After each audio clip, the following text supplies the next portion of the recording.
Ayer tuvo lugar en Madrid una reunión entre la directora general de Agua y los alcaldes afectados por las riadas del Ebro. A ese encuentro también asistió el delegado territorial de la Junta de Castilla y León, que nos acompaña esta noche, Baudilio Fernández Mardomingo. Bienvenido, gracias por estar aquí en las noticias de la 8, Baudilio.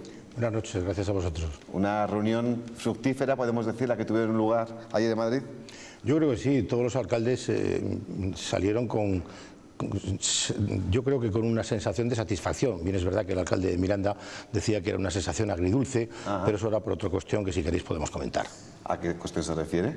Bueno, me refiero a que el alcalde de Miranda, la reunión viene al caso de que en la reunión que tuvimos hace 15 días con la ministra, el consejero de Fomento y a la que asistí yo manifesté la preocupación que tenían los alcaldes porque habían pedido una reunión con el presidente de la Confederación y no habían tenido respuesta. La ministra dijo textualmente: no te preocupes, que los recibimos aquí. Entonces la directora general de Agua le recibió. Nos plantearon una serie de obras que hacer, nosotros aportamos más que han sido aceptadas, pero ayer el alcalde de Miranda fue con otras propuestas de obras y lo que le dijeron era que había que estudiarlas. No le dijeron ni que sí ni que no, simplemente pues son modificaciones importantes del cauce y hay que estudiarlas. Yo creo que de ahí viene la sensación agridulce de Fernando Campos, pero no de otra, porque transcurrió todo en un tono muy normal. Y lo que los alcaldes pretendían, que era hablar sobre todo de limpieza y mantenimiento de cauces, yo creo que se consiguió. No hablamos de ello exactamente, pero sí hubo un compromiso de agilizar los protocolos de autorización. Es muy frecuente que los ayuntamientos pidan permiso para intervenir en los cauces, para quitar restos de vegetación, árboles derribados, por ejemplo, y obtengan el permiso a los 3 o 4 años. Ella se comprometió a reunir a los organismos de Cuenca y a los organismos medioambientales de tal forma que se agilicen estos permisos. Entonces, por lo que ha comentado, el alcalde más vehemente de todos los asistentes fue el de Miranda. No hubo vehemencia en ninguno de los momentos. Lo que pasa es que el alcalde de Miranda planteó una serie de proyectos y le dijeron: bueno, no podemos decir ni que sí ni que no, lo tenemos que estudiar. A nivel económico ya nos adelantó la ministra Tejerina por dónde iban a ir los tiros, un presupuesto total que se iba a ir distribuyendo y que dejó la puerta abierta de los mismos en virtud, ¿no?, de las necesidades. ¿Se concretó en algún tipo de aportación económica en esa reunión? Bueno, las obras, nosotros ayer hablamos solamente de obras de dominio público y hidráulico, es decir, lo que son estrictamente cauces y bordes de cauces, taludes, escolleras, etcétera, etcétera. Todo esto lo va a acometer con sus propios medios la Confederación Hidrográfica del Ebro, a través de una empresa pública de Traxa, pero va a costear todo. En principio, hace 15 días, ellos nos aportaron unos proyectos de obras, 7 u 8 obras, con unos presupuestos de en torno a 1 millón de euros para la cuenca del Ebro, 1.050.000 creo recordar. Dijeron que estaban abiertos. Nosotros al día siguiente, estudiando las propuestas de los alcaldes, sugerimos otras 7 obras y en principio yo creo que van a estar admitidas todas, de tal forma que los presupuestos pues irán más allá. Tampoco teníamos valorado, los alcaldes no tenían valorado lo que necesitaban hacer, pero vamos a sobrepasar con bastante el 1 millón de euros y el 1,5 millones. Hombre, pues habrá que sobrepasaros porque solamente, según lo que dijo la alcaldesa de Villarcayo, Mercedes Alzola, ella cifraba sus pérdidas en 2 millones de euros. Sí, pero nosotros, insisto, ayer hablamos nada más de dominio público hidráulico. Las pérdidas importantes y el deterioro importante que hay en Villarcayo es de infraestructuras, caminos de concentración y caminos vecinales que sí que están seriamente dañados. He tenido ocasión de verlos porque he ido desde las inundaciones 2 veces a Villarcayo y he estado visitándolos personalmente con su alcaldesa Mercedes Alzola. En la reunión que mantuvieron en Madrid solamente estaban presentes ustedes y los alcaldes de la provincia. No, estaba presente también dos técnicos de Confederación de alto nivel, el comisario adjunto de aguas y un jefe de área de aguas también, o de cauces, no sé exactamente cuál era su competencia, pero estuvieron en representación de la Confederación. ¿Le dio en algún momento la sensación de que en la Confederación han aprendido de esta experiencia para que no vuelva a suceder? Bueno, no lo sé si han aprendido, las riadas son habituales. Lo que yo creo que la lección que sí que creo que han aprendido es que hay que conservar los cauces para evitar estas avenidas. Las avenidas no se pueden evitar de ninguna forma, pero sí sus consecuencias. Y al decir conservar los cauces, no soy ningún experto en hidrología, como todo el mundo sabe, pero tan malo es el tener un cauce muy sucio como el tener un cauce muy limpio. Si se tiene un cauce muy limpio, el agua va muy rápidamente y es más difícil que se desborde, pero hace muchísimo más daño por su propia velocidad. Los daños pueden ser mucho más cuantiosos. Ahí hay que buscar un equilibrio que desde luego los técnicos son los que tienen que buscar, y encontrar y desde luego hagan lo que hagan, hacerlo rápido. Yo le hacía esa pregunta porque en una visita inicial del responsable de la Confederación pues parece que todo iba según lo establecido y a las 48 horas después volvió y dijo, bueno, igual sí que nos ha pillado un poco el toro. A eso me refería. Evidentemente ellos no pueden ni paliar ni evitar riadas, que es la naturaleza. Bueno, lo que ocurrió con la riada del 30 de enero, que ha sido la que más consecuencias ha tenido, la que peores consecuencias ha tenido, es que en ningún momento se dio un aviso por parte de la Confederación.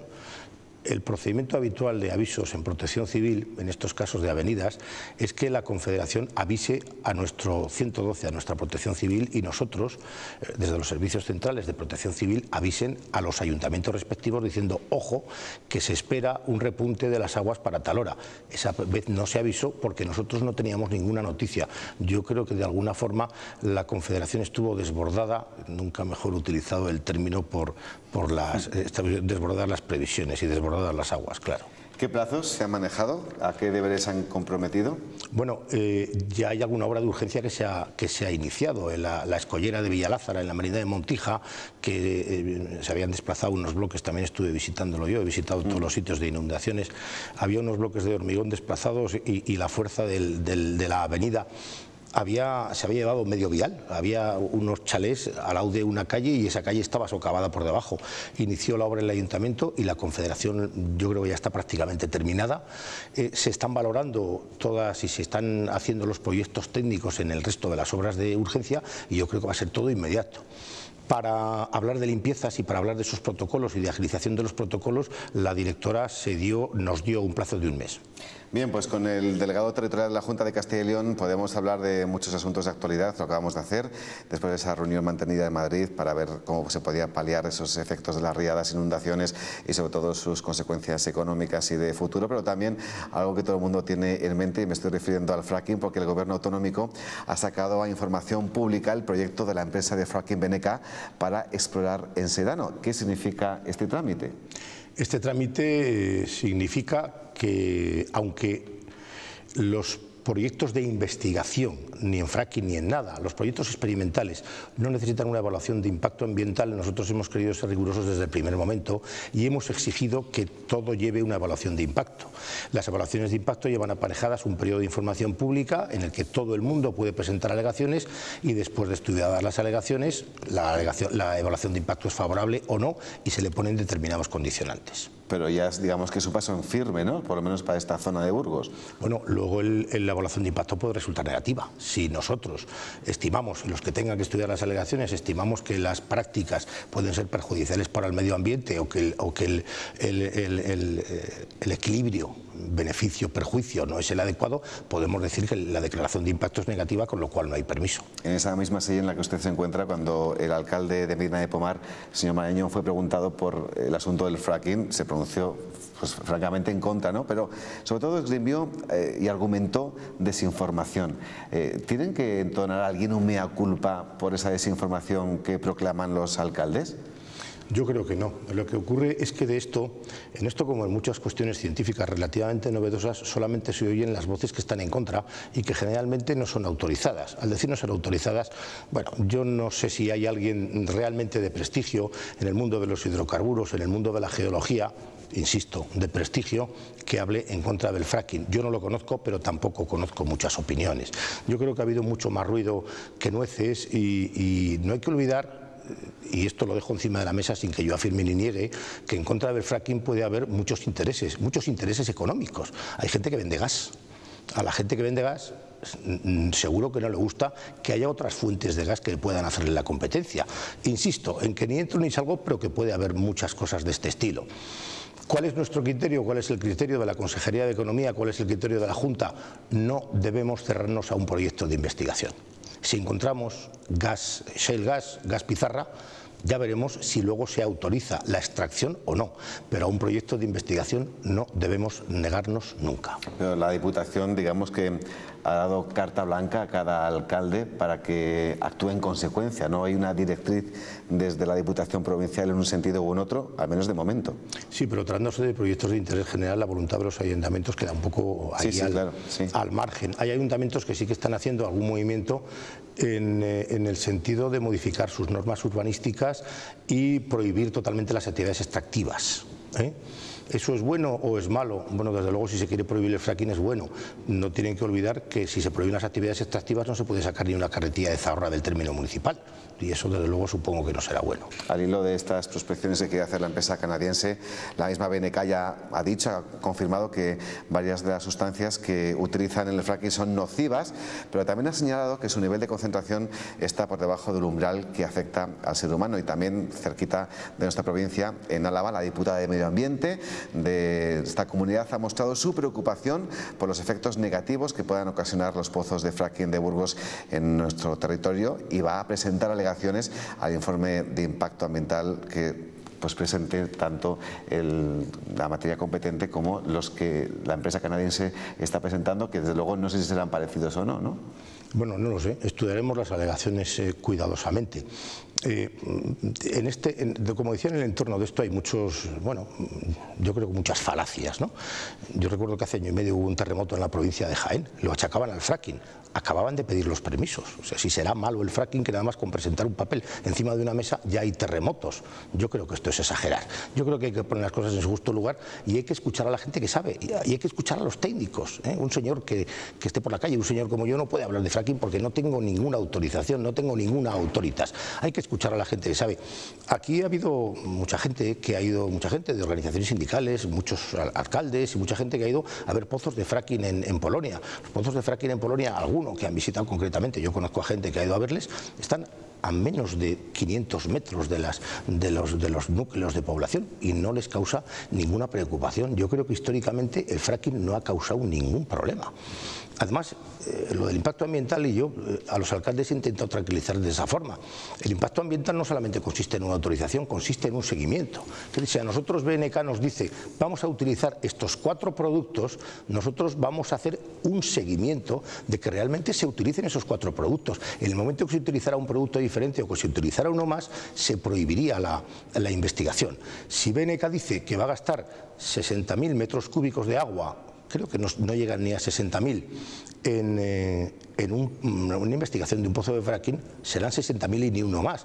Hay que recordar que 60.000 metros cúbicos de agua son los que gastan 10 hectáreas de patatas en un año. No se va a acabar el océano Atlántico con los 60.000 metros de agua, ni el Duero ni el Ebro. Con lo cual hay que poner las cosas en su justa medida y escuchar las voces autorizadas. Pues poco a poco se irán poniendo las cosas, como usted dice, en su justa medida. Esperemos que así sea, más que nada en aras a una mayor información, ¿no? Para luego decidir lo correcto, aunque como bien acaba usted de decir, los ayuntamientos no tienen autonomía para negarse a algo que tenga una autorización, ¿no? Por cierto, que acaban de llegar mis colaboradores, Baudilio, quédese conmigo un poquito más porque quiero tratar más asuntos, pero quiero saber lo que piensa Marta Carrasco. Bienvenida, buenas noches. Hola, buenas noches. Nacho Ariz Navarrete, bienvenido, buenas noches. Hola, buenas noches. Ángeles de Barco, bienvenida, buenas noches. Buenas noches. Quiero saber lo que piensan ellos a 2 temas tan importantes como esta reunión que han mantenido en Madrid los alcaldes afectados por las riadas y sobre todo este último asunto que ya hemos tratado, Marta, muchísimas veces en esta mesa, pero que seguimos haciendo, y las conclusiones a las que llegamos, y creo que es negativo decirlo así, siempre son las mismas, es decir, pocas. Sí, bueno, yo, como dice el delegado territorial, tampoco soy ninguna experta en fracking ni una persona experta en ello, pero desde luego sí que leyendo muchos informes e incluso informes del Defensor del Pueblo que hablan de precaución ante este tipo de extracción, pues claro, uno pues empieza a leer un poco de todo lo que se puede significar utilizar ese tipo de sustancias radioactivas, ¿no? Y como por ejemplo en el estado de Pensilvania, pues sí que es verdad que durante muchos años se ha negado que se estuvieran contaminando pozos de agua de uso habitual, y hace poco pues han llegado informes que efectivamente dicen que ha habido más de 22 pozos contaminados por utilización de fracking. Ahora mismo hay en algunos estados de Estados Unidos que lo están utilizando y en otros que han decidido hacer una moratoria, porque deben seguir estudiando todo esto. También conocemos países que han prohibido esta técnica del fracking. Entonces, bueno, yo me gustaría que todo lo que se hace de estudios medioambientales, pues de verdad se ponga encima de la mesa todo, no solo una parte. Nacho. Yo creo que son decisiones y cuestiones extremadamente técnicas, de las que efectivamente, decía Baudilio, solo se puede hablar desde el conocimiento y desde la experiencia y desde haber trabajado incluso pues con esas técnicas para poder también evaluar y valorar esas posibles consecuencias, ¿no?, que puede tener la aplicación de la técnica. Estamos en un proceso que comienza, yo creo que prácticamente ahora, ¿no? Son permisos de investigación, no de explotación, y creo, y me aventuro a asegurar, que va a ser un camino muy largo, primero desde el punto de vista técnico y segundo desde el punto de vista incluso posiblemente jurídico, ¿no?, porque habrá recursos, reclamaciones. Bueno, creo que desde luego lo que hay que tener en este tema es precaución, por supuesto, pero la precaución, como tuve oportunidad de decirle también al alcalde de Medina no hace mucho, no es oposición frontal, no es sinónimo. Se puede ser precavido y no estar radicalmente opuesto, frontalmente opuesto a algo como el fracking, ¿no? La precaución, el mejor soporte de la precaución, el mejor asiento de la precaución es la investigación técnica y el conocimiento científico. Es decir, si yo no confío en que en la administración pública, en el Ministerio de Industria, en el Ministerio de Medio Ambiente, en la Junta de Castilla y León, hay técnicos, hay funcionarios cualificados, independientes, objetivos para poder valorar esto, es mejor que nos cambiemos de país o que nos cambiemos de comunidad autónoma. Es decir, hay que confiar en eso, ¿no? No tenemos muchos más recursos los que no sabemos de estas cuestiones. Nos faltaba saber la opinión de Ángeles después de lo que has escuchado a nuestro invitado. Bueno, parece ser que Castilla y León es uno de los territorios del Estado español en los que hay más probabilidades de encontrar gas pizarra y petróleo. Yo creo que como comunidad autónoma no nos podemos negar a que si tenemos esas energías, ¿no?, dentro de nuestro territorio, poder explotar y poder desarrollar un poco más nuestra comunidad. Por lo tanto, evidentemente, si desde el punto de vista económico, desde el punto de vista técnico, desde el punto de vista medioambiental, no hay ningún inconveniente en que se desarrolle el fracking en nuestra comunidad autónoma, pues bienvenido sea el fracking, ¿no? Pero bueno, también es cierto que son necesarios una serie de permisos y hay que realizar una serie de informes técnicos, y esos informes serán los que dirán si esto se puede hacer, si no se puede hacer.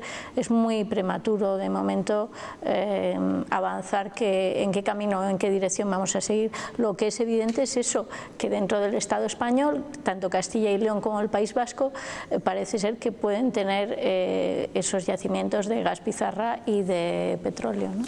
¿Algo de comentar, Baudilio?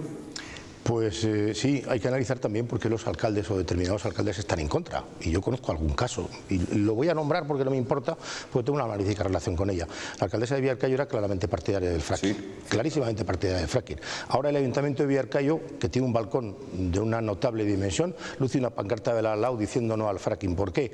Hace 2 años, y yo lo presencié, la alcaldesa de Villarcayo fue amenazada por 20 y tantos personajes antifracking y totalmente violentos. Los alcaldes de las merindades en muchos casos están absolutamente coaccionados. No tienen presión vecinal, que es lo que se dice. Presión vecinal es cuando los vecinos piden algo y el alcalde tiene que saber lo que hacer con ello. Están totalmente coaccionados, porque en muchos casos las protestas antifracking han sido violentas. Aquí ha habido en la universidad, en el Templo de la Inteligencia, os recuerdo que dijo Miguel de Unamuno, una jornada de pros y contras de fracking, irrumpieron violentamente con perros para no dejar celebrar la jornada. Yo creo que la razón no se consigue de esa forma, yo creo que todo el mundo coincidimos en eso.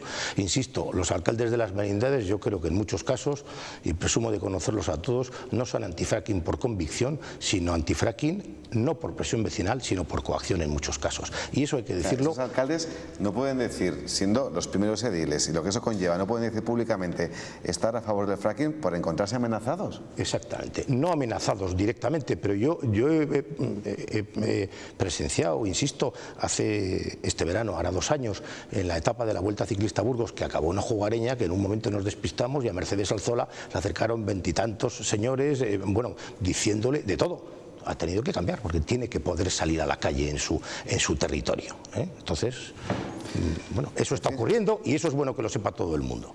Bien, no, pues usted lo ha dicho alto y claro. Vamos con otro asunto. El Partido Socialista denunciaba esta semana, lo han escuchado aquí en este informativo, un sobrecoste de más de 650 millones de euros en la construcción del Hospital Universitario de Burgos. Y quien se ha pronunciado sobre ello ha sido el consejero de Presidencia de la Junta de Castilla y León. Ha hecho referencia al Tribunal de Cuentas, que basándose en un informe de Fiscalía, dice que no hay ningún tipo de irregularidad.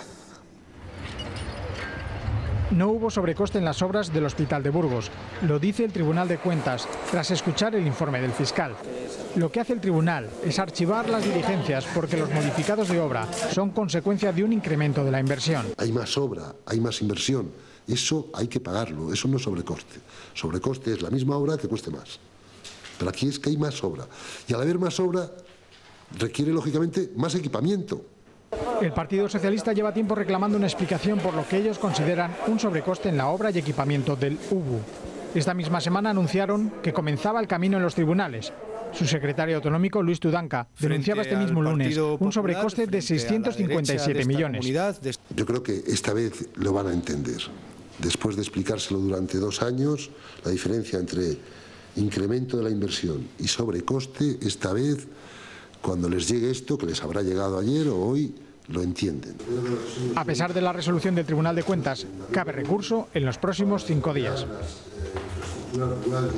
Pues cabe un recurso, Baudilio, pero el Tribunal de Cuentas se ha basado en un informe de Fiscalía.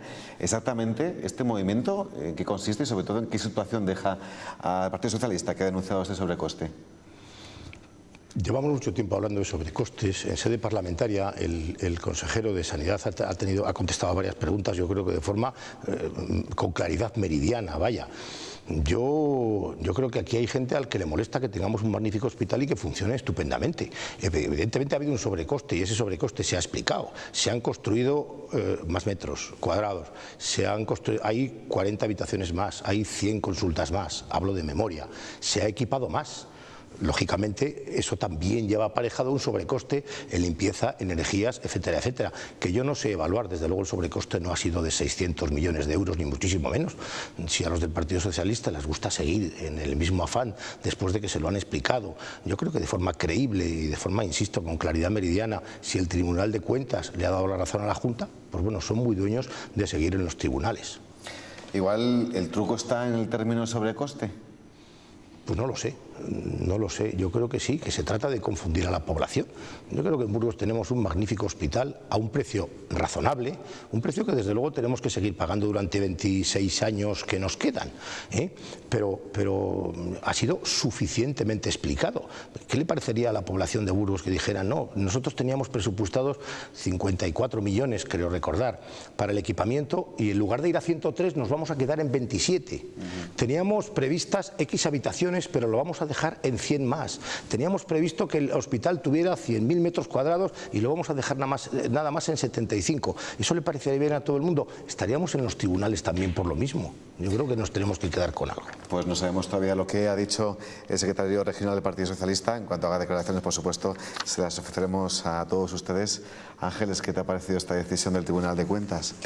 No, bueno, yo creo que el Tribunal de Cuentas no dice eso, lo que dice es que no hay irregularidades, pero es que no entiendo muy bien la diferencia entre incremento de la inversión y sobrecoste. O sea, en definitiva es que ha costado más dinero y bueno, yo no sé, creo que el proyecto no es un buen proyecto, sinceramente. O sea, desde mi punto de vista, desde mi óptica, ¿no?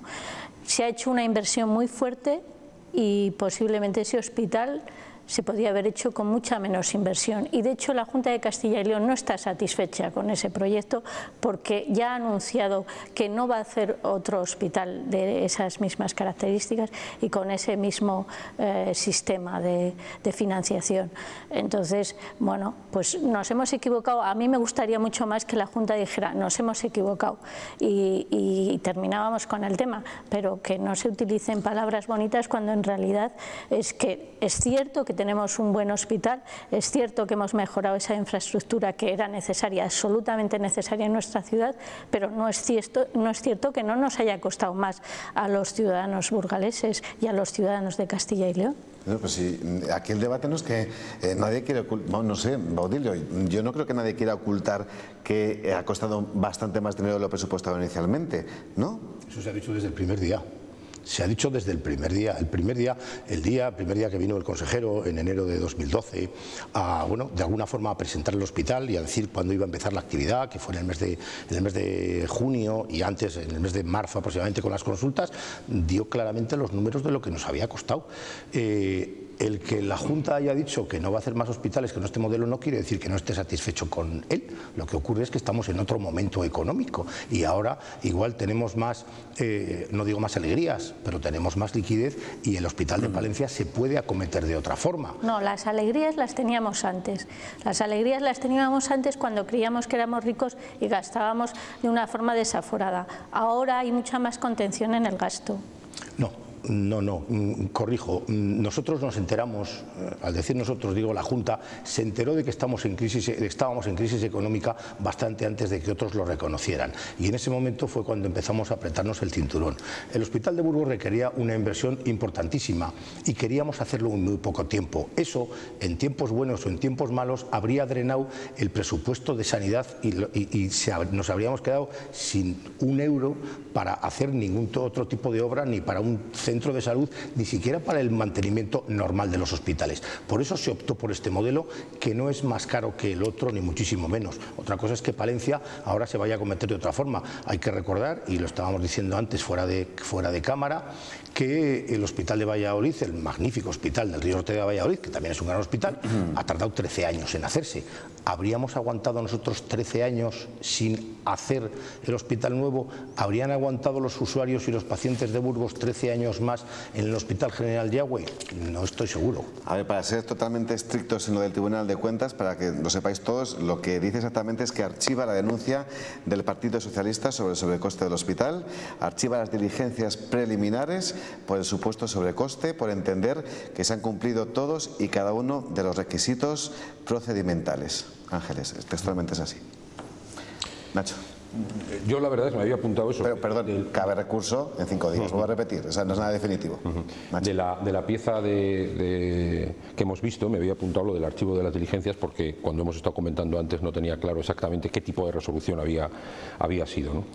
Lo primero que hay que felicitarse, ya sé que no es estrictamente del caso, pero lo primero que hay que felicitarse es que el Tribunal de Cuentas dicte resoluciones con cierta celeridad, porque no es algo a lo que tuviera muy acostumbrado el Tribunal de Cuentas, que como sabemos, además de no ser muy ágil, supervisa la contabilidad, por ejemplo la de los partidos políticos con 4 años de retraso, y la de las elecciones pues con 4 años de retraso. Entonces, claro, entre el retraso ya acumulado y la falta de celeridad, por lo tanto, bienvenido sea.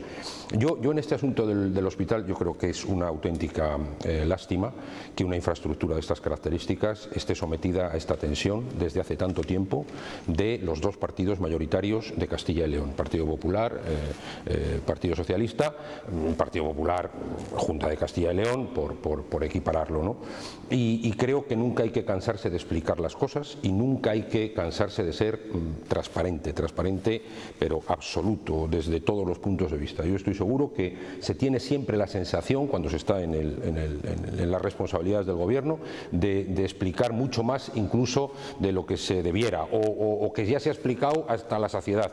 Bueno, pues en casos como estos, cuando el principal partido de la oposición en Castilla y León está insistiendo en este tipo de denuncias, yo no sé cómo hay que hacerlo, no tengo la receta mágica, pero sin duda alguna el que está en medio, los que estamos en medio, que somos los ciudadanos, asistimos a este partido de tenis continuamente, de cifras que nos perdemos unas veces, ya no sabemos si son 218, 650, 1337, no lo sabemos, o sea, ya perdemos la orientación y la noción de lo que estamos hablando, y yo en ese sentido sí que creo que quien gobierna tiene la responsabilidad de esa transparencia llevada hasta el límite, a lo mejor a través de una comisión de estudio. Vamos a quitarle la carga peyorativa esa de investigación, que siempre suena como mal, es como lo de sobrecoste, parece que si se habla de sobrecoste ya estamos dándole esa carga peyorativa, ¿no? Pues a lo mejor a través de una comisión de estudio parlamentaria, una comisión especial, de verdad resolver este asunto ya de una vez, porque es que si no le va a acompañar al hospital los 27 años que queda todavía por pagar el canon, ¿no? Y yo creo creo que es, de verdad, es una lástima, es una pena. Marta, y responde Baudilio a todos, por favor. Yo simplemente creo que el Partido Socialista pues ahora tendrá que dar las explicaciones pertinentes, ¿no?, de por qué ha hecho esa denuncia y si va a hacer alegaciones, en qué se basa para ello. Baudilio, ¿algo que decir?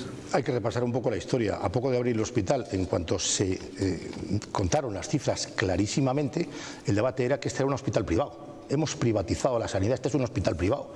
Afortunadamente la población de Burgos, aquello no se lo creyó, han visto que esto es un hospital público, con medios públicos, que se está pagando de otra forma, pero público con medios públicos.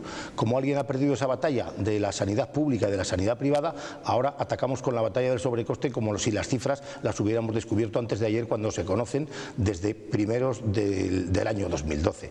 Pues bueno, yo creo que hay que buscar otros argumentos.